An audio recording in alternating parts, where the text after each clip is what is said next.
Mr. Gorby and Mr. Kilsip were both detectives. Each was equally clever in their common profession, each was a universal favourite with the public, and each hated the other. Kilsip was tall and slender. Gorby was short and stout. Kilsip looked clever. Gorby wore a smile of self-satisfaction which alone was sufficient to prevent his appearing intelligent. Yet, singularly enough, it was this very smile that proved most useful to Gorby in the pursuit of his calling. It enabled him to come at information where his sharp-looking colleague might try in vain. The hearts of all went forth to Gorby's sweet smile and insinuating manner, but when Kilsip appeared, people were wont to shut up and to retire promptly, like alarmed snails within their shells. Mr. Gorby and Mr. Kilsip were as fire and water to one another, and when they came together, invariably there was trouble. When, therefore, this Hansom Cab murder case was put into Gorby's hands, the soul of Kilsip was smitten with envy. And when Brian Fitzgerald was arrested, and all the evidence collected by Gorby seemed to point so conclusively to his guilt, Kilsip writhed in secret over the triumph of his enemy. Though he would have been only too glad to say that Gorby had got hold of the wrong man, the evidence was so conclusive that such a thought never entered his head, until he received a note from Mr. Colton, asking him to call at his office that evening at 8 o'clock, with reference to the murder. Kilsip knew that Colton was counsel for the prisoner. He guessed that he was wanted to follow up a clue, and he determined to devote himself to whatever Colton might require of him, if only to prove Gorby to be wrong. So pleased was he at the mere possibility of triumphing over his rival, that on casually meeting him, he stopped and invited him to drink. The primary effect of his sudden and unusual hospitality was to arouse all Gorby's suspicions. But on second thoughts, deeming himself quite a match for Kilsip both mentally and physically, Gorby accepted the invitation. "Ah," said Kilsip in his soft, low voice, rubbing his lean, white hands together as they sat over their drinks. "You're a lucky man to have laid your hands on that Hansom Cab murderer so quickly." "Yes, I flatter myself I did manage it pretty well," said Gorby, lighting his pipe. "I had no idea that it would be so simple, though, mind you, it required a lot of thought before I got a proper start." "I suppose you're pretty sure he's the man you want?" pursued Kilsip with a brilliant flash of his black eyes. "Pretty sure indeed," retorted Mr. Gorby. "There ain't no pretty sure about it. I'd take my Bible oath he's the man. He and White hated one another. He says to White, 'I'll kill you if I've got to do it in the open street.' He meets White drunk, a fact which he acknowledges himself. He gets into the cab with a living man, and when he comes out, leaves a dead one. He drives to East Melbourne and gets into his house at a time which his landlady can prove, just the time that a cab would take to drive from the grammar school on the St Kilda road. If you ain't a fool, Kilsip, you'll see as there's no doubt about it." "It looks all square enough," said Kilsip, who wondered what evidence Colton could have found to contradict such a plain statement of fact. "And what's his defence?" "Mr. Colton's the only man as knows that," answered Gorby, finishing his drink.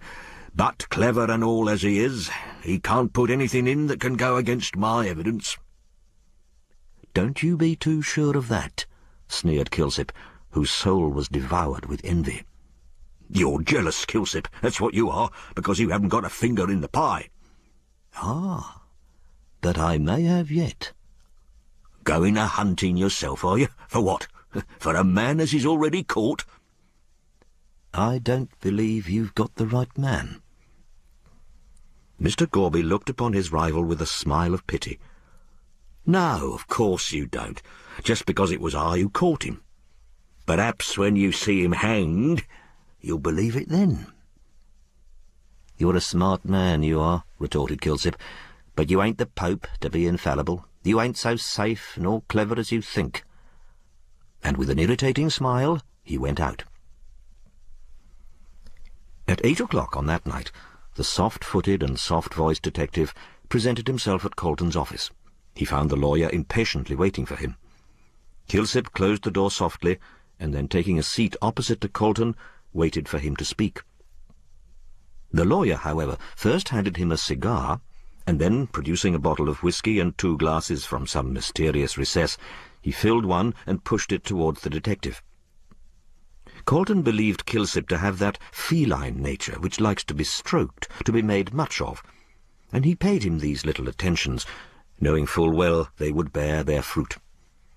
He also knew that Kilsip entertained no friendly feeling for Gorby, that, in fact, he bore him hatred, and he determined that this feeling which existed between the 2 men should serve him to the end he had in view. "I suppose," he said, leaning back in his chair and watching the wreaths of blue smoke curling from his cigar, "I suppose you know all the ins and the outs of the Hansom Cab murder?" "I should rather think so," said Kilsip, with a curious light in his queer eyes. "Why, Gorby does nothing but brag about it and his smartness in catching the supposed murderer." "Aha," said Colton, leaning forward and putting his arms on the table. "Supposed murderer, eh? Do you mean that Fitzgerald hasn't yet been convicted by a jury, or that you think he is innocent?" Kilsip stared hard at the lawyer in a vague kind of way, slowly rubbing his hands together. "Well," he said at length, "before I got your note, I was convinced Gorby had hold of the right man. But when I heard that you wanted to see me, and knowing you were defending the prisoner, I guessed that you must have found something in his favour which you wanted me to look into." "Right. As Mr. Fitzgerald has confessed that it was he who met White and hailed the cab." "How do you know that?" "Gorby told me." "How the devil did he find out?" "Because he is always poking and prying about," said Kilsip, forgetting in his indignation that such poking and prying formed part of detective business. "But at any rate, the only chance Mr. Fitzgerald has got is to prove that once he left Mr. White in the cab he did not come back." "Well, he's not going to put in such a defence." "Then he must be guilty." "Not necessarily." "But if he wants to save his neck, he'll have to prove an alibi." "That's just where the point is. He doesn't want to save his neck." Kilsip, looking rather bewildered, took a sip of whisky and waited. "The fact is," said Colton, lighting a fresh cigar, "he has some extraordinary idea in his head. He refuses absolutely to say where he was on that night." "I understand," said Kilsip, nodding. "An assignation?" "I thought so at first, but I was wrong. He went to see a dying woman who wished to tell him something." "What about?" "That's just what I can't tell you. It must have been something important, for she sent for him in great haste, and he was by her bedside between the hours of 1 and 2 on Friday morning." "Then he definitely did not return to the cab?" "No, he went to keep his appointment, but for some reason or other he won't tell where this appointment was. I went to his rooms today and found this half-burnt letter asking him to come." Colton handed the letter to Kilsip, who placed it on the table and examined it carefully. "When was this letter delivered?" "Shortly before midnight at the Melbourne club, by a girl who, from what the waiter saw of her, appears to be a disreputable individual." "It seems to say that the bearer of the letter will wait for Fitzgerald in Russell Street." "And from there the girl took him to the dying woman, though we don't know who she was or where she was. I have to find out who she is, this girl from the slums." "But how?" "God bless my soul, Kilsip, how stupid you are. That is the finest quality, but it came from the back slums, therefore it must have been stolen." A sudden light flashed into Kilsip's eyes. He snatched up the letter again and examined the half-destroyed printed heading with great attention. "This once said, 'Talbot Villa, Toorak,'" he cried. "There was a burglary there." "Exactly. Now do you see what I want? You must take me to the crib in the back slums where the articles stolen from that house were hidden. The paper must have been used by someone there." "I understand. Well, there were 4 men engaged in that burglary, and they hid the swag at Mother Guttersnipe's crib in a lane off Little Burke Street." The detective looked at his watch.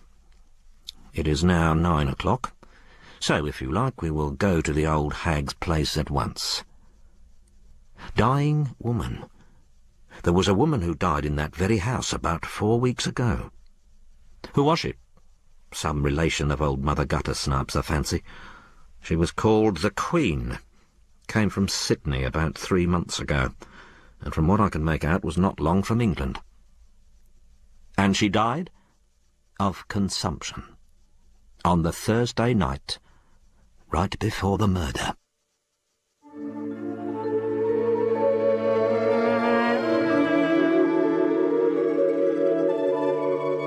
Burke Street is a busy thoroughfare, especially at night. The theatres that it contains are in themselves sufficient for the gathering of a considerable crowd, a grimy crowd for the most part. Round the doors of the hotels a number of ragged and shabby-looking individuals collect, waiting till some kind friend shall invite them to step inside. Further on, a knot of horsey-looking men are to be seen standing under the Opera House veranda, giving and taking odds about the Melbourne Cup or some other meeting. Here and there are ragged street Arabs selling matches and newspapers, and against the veranda post, in the full blaze of the electric light, leans a weary, draggled-looking woman, one arm clasping a baby to her breast, and the other holding a pile of newspapers, while she drones out in a hoarse voice, "Herald, 3rd edition, 1 penny," until the ear wearies of the constant repetition. The never-ceasing stream of people pouring along, the rattle of vehicles, and the fitful strains of music, all made up a scene which fascinated the barrister, and he could have gone on wandering till morning, watching the myriad phases of human character constantly passing before his eyes. But his guide hurried him away to Little Burke Street, where the narrowness of the thoroughfare and the dim light of the sparsely scattered gas lamps formed a strong contrast to the brilliant scene they had just left. Turning off the street, the detective led the way down a dark lane. He touched the barrister on the arm. "Keep close to me. We may meet some nasty customers about here." It was not quite dark, for the atmosphere had that luminous kind of haze so observable in Australian twilights, and this weird light was just sufficient to make the darkness visible. Kilsip and the barrister kept for safety in the middle of the alley, so that no one could spring upon them unaware, and they could see sometimes on the one side a man cowering back into the black shadow, or on the other a woman with disordered hair and bare bosom, leaning out of a window trying to get a breath of fresh air. There were also some children playing in the dried-up gutter, and their shrill young voices came echoing strangely through the gloom. Now and then a mild-looking string of Chinamen stole along, clad in their dull-hued blue blouses, either chattering shrilly like a lot of parrots, or moving silently down the alley with a stolid oriental apathy on their yellow faces. Here and there came a stream of warm light through an open door, and within, the Mongolians were gathered round the gambling tables, playing fan-tan, or leaving the seductions of their favourite pastime to glide, soft-footed, to the many cook-shops, where enticing-looking fowls and turkeys, already cooked, were awaiting purchasers. Kilsip, turning to the left, led the barrister down another and still narrower lane, the gloom of which made the lawyer shudder as he wondered how human beings could live in such murky places. At last, to Colton's relief, the detective stopped before a door. He opened it, and stepping inside, beckoned to the barrister to follow. Colton did so, and found himself in a low, dingy, ill-smelling passage. At the end a faint light glimmered, held by an elfish-looking child with tangled masses of black hair hanging over her scowling white face. As she crouched down on the floor against the damp wall, she looked up defiantly, yet fearfully, at the detective. "Where's Mother Guttersnipe?" asked Kilsip. "Upstairs," the girl replied, jerking her head.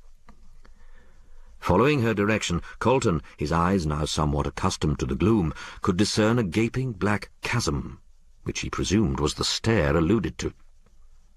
"You won't get much out of her tonight. She's a-going to start her booze, she is." "Never mind what she's doing or about to do. Take me to her at once." The girl looked Kilsip sullenly up and down. Then she led the way into the black chasm and up the stairs.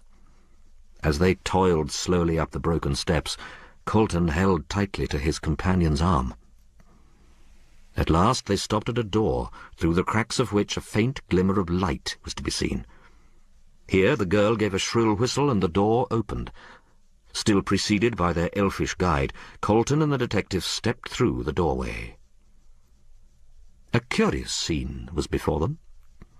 A small, square room with a low roof, from which the paper, mildewed and torn, hung in shreds.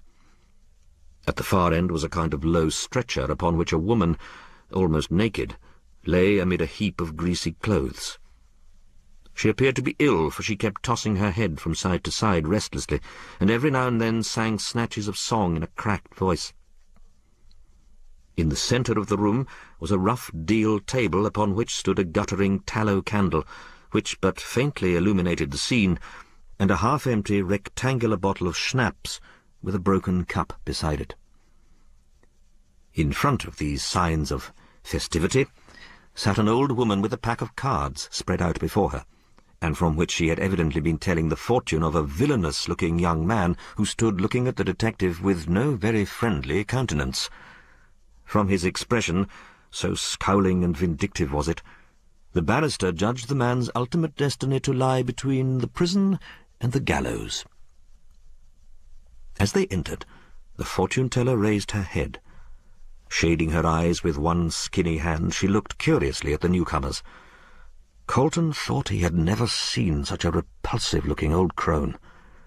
Her face was seamed and lined with innumerable wrinkles, clearly defined by the dirt which was in them. Bushy grey eyebrows drawn frowningly over two piercing black eyes, whose light was undimmed by age. A hook nose, like the beak of a bird of prey, but a thin-lipped mouth devoid of teeth. Her hair was very luxurious and almost white, and was tied up in a great bunch by a greasy bit of black ribbon. As to her chin, Colton involuntarily quoted Macbeth's lines, "Ye should be women, and yet your beards forbid me to interpret that ye are so." She was no bad representative of the Weird Sisters. As they entered, she eyed them viciously. "What the blazes do you want?" "They want your booze," cried the child with an elfish laugh as she shook back her tangled hair. "Get out, you whelp, or I'll tear your heart out." "Yes, she can go," said Kilsip, nodding to the girl. "And you can clear too," he added, turning to the young man who stood still holding the door open. When they had disappeared and the door had been closed behind them, Mother Guttersnipe took a drink from the broken cup, and, gathering all her greasy cards together in a business-like way, proceeded to shuffle them. She looked insinuatingly at Colton, with a suggestive leer. "Is it the future you want unveiled, dearie?" "No, it isn't," said Kilsip. "We've come on business." The old woman started at this, and looked keenly at him from under her bushy eyebrows.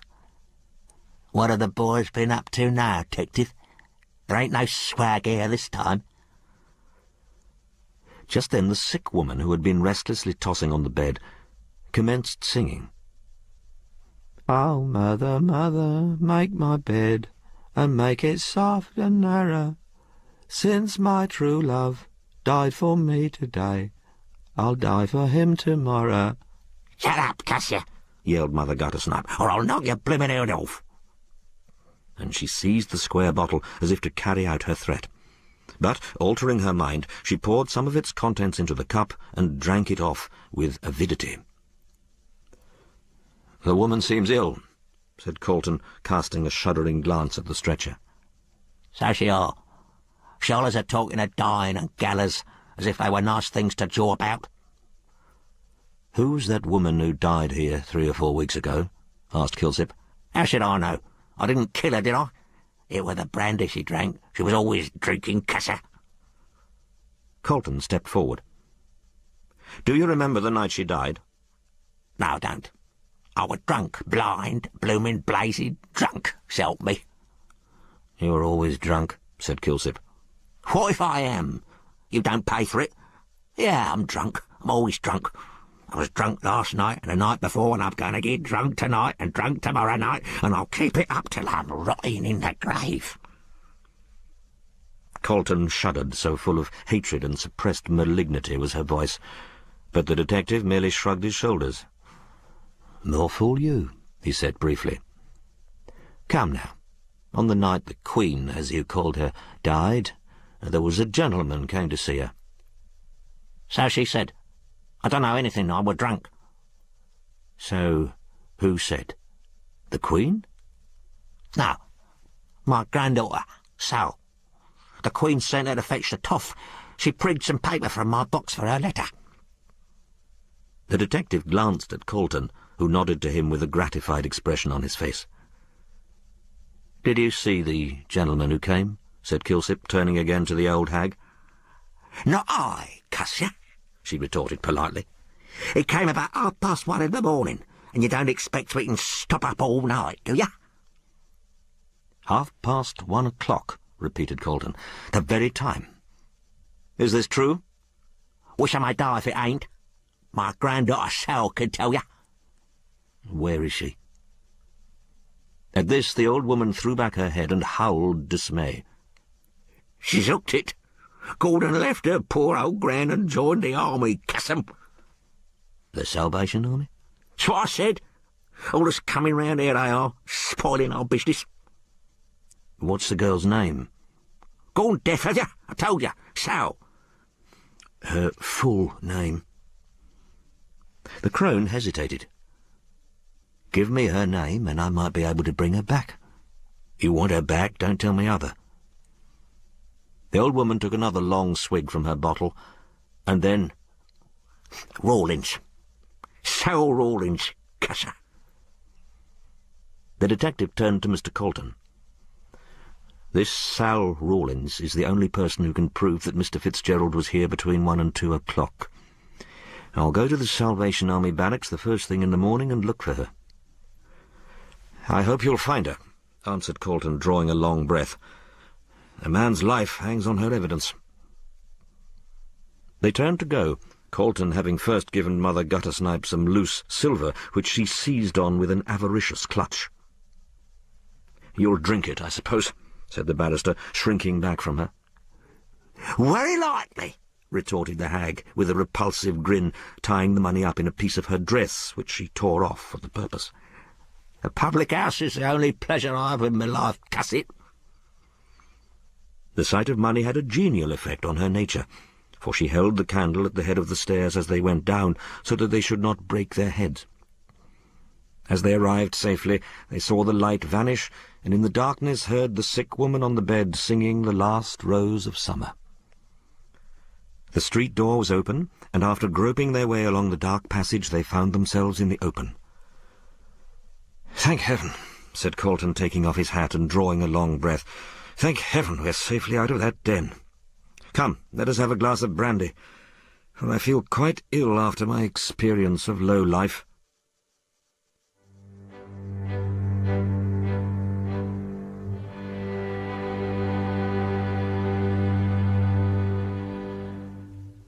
The next day, Kilsip called at Colton's office late in the afternoon and found the lawyer eagerly expecting him. The detective's face, however, looked rather dismal, and Colton was not reassured. "Well, Kilsip? Where is she?" "That's just what I want to know.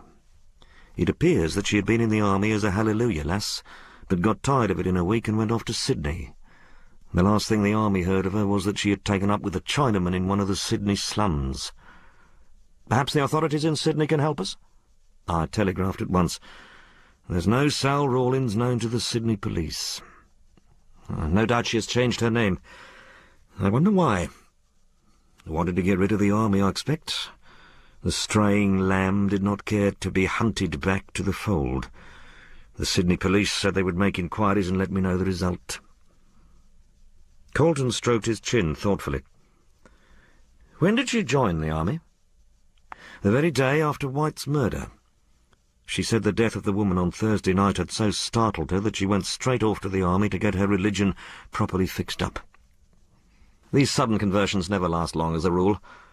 Well, if the Sydney police can't track her down, we will put an advertisement in the papers offering a reward and send out handbills to the same effect. She must be found. Brian Fitzgerald's life hangs on a thread, and that thread is Sal Rawlins." "Yes," assented Kilsip, rubbing his hands together.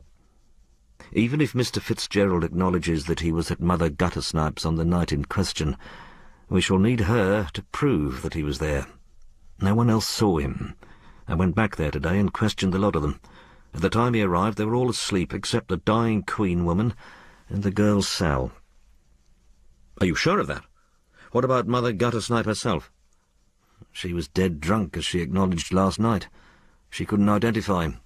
In fact, she told me if anyone had called, she'd have thought it was the other one." "The other one? What other one?" "The murdered man. Oliver White." Colton arose from his seat with a blank air of astonishment. "Oliver White?" he said, as soon as he could find his voice. "Was he in the habit of going there?" Kilsip curled himself up in his seat like a sleek cat, and pushing forward his head till his nose looked like the beak of a bird of prey, looked keenly at Colton. "Mother Guttersnipe told me that the dead man had visited the Queen several times while she lay ill, and that he seemed to be pretty well acquainted with her." Colton rose. "This woman they call the Queen seems to be at the bottom of the whole affair. Every path we take leads to her. But who the devil was she?" "I found out hardly anything about her, except that she was a good-looking woman of around 49, and she came out from England to Sydney a few months ago, then on to here. How she got to Mother Guttersnipe's I don't know, but it's my belief the old woman knows more about her than she chooses to tell." "But what could the Queen have told Fitzgerald to make him act in this silly manner? A stranger who comes from England and dies in a Melbourne slum, what could she know to affect him so?" Kilsip looked puzzled. "It is a riddle," he said at length. "But if Mr. Fitzgerald would only speak, it would clear everything up." "Perhaps, but it's no use. Fitzgerald, for some reason or another, has made up his mind not to speak. Our only hope in saving him lies in finding this girl."